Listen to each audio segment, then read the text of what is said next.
mid-50s. That's forecast. Our next guest says men don't need looks or money to attract the women they want. He says he can teach the skills that can change any man into a player. He calls himself the Don. Really?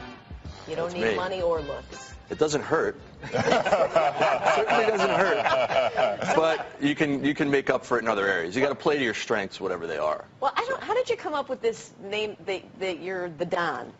It's sort of based on my last name. We do the names because a lot of the people that teach for us, I work for a company called Love Systems. Okay. We do other things as well, so we sort of keep it a bit anonymous. Yeah. It's one aspect of our life, but we all do other things as well. Tip number 1, appearance. Just keep in mind that it's a choice. What you look like when you go out the door was a choice. It reflects something about you on the inside. A lot of guys go out there very generic, and they don't make any choices that say anything about them. Beyond that, it's just how do you look when you're out. If you go to any bar, you can look around. There's a bunch of guys sort of holding up the bar, grimacing, standing around waiting for something to happen. They aren't having any fun. One of the main tenets of what we do is that you have to bring value to the women that you're talking to. Standing around grimacing at the bar, acting like a tough guy isn't really going to do that. So does that lead to tip 2, which is the opening? How do you? That's the hardest part, I would You think. have to be proactive. In the dating sort of world, men are typically proactive at the beginning.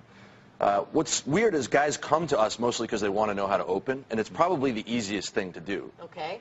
There's a lot of different ways to do it. You want to do it in a way that fits your style. It can be anything from totally direct. If you're ballsy, you can walk up and just say, "You're adorable. You should talk to me." Sometimes that'll work, right? Yeah. It has to meet your personality. Sometimes I'll just say, "I don't know what to say to girls. What do I do here? I have no game whatsoever. You guys are adorable. What do I do?" And if you have the type of personality that's kind of cutesy, the girls will laugh. So that'll work for one guy and not for another. So what we want to do is try and figure out what it is that'll work for that guy. Okay, the conversation transition, what's that? You got to get off the opener somehow, right?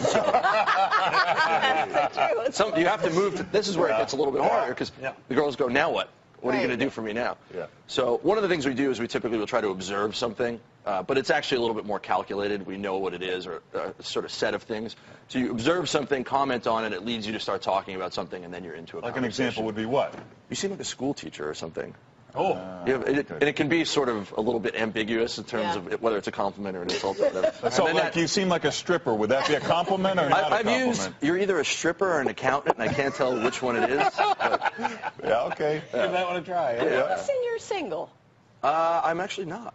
You're not? No, I'm not. I have a Well, girlfriend. I'm just thinking these aren't working too well for you if you're not, or maybe that's by design. That's what I was Well, it was by design for a very long time, and then I met a girl, and now I'm sort of dating someone. Okay, all right. Tip 4 is attraction.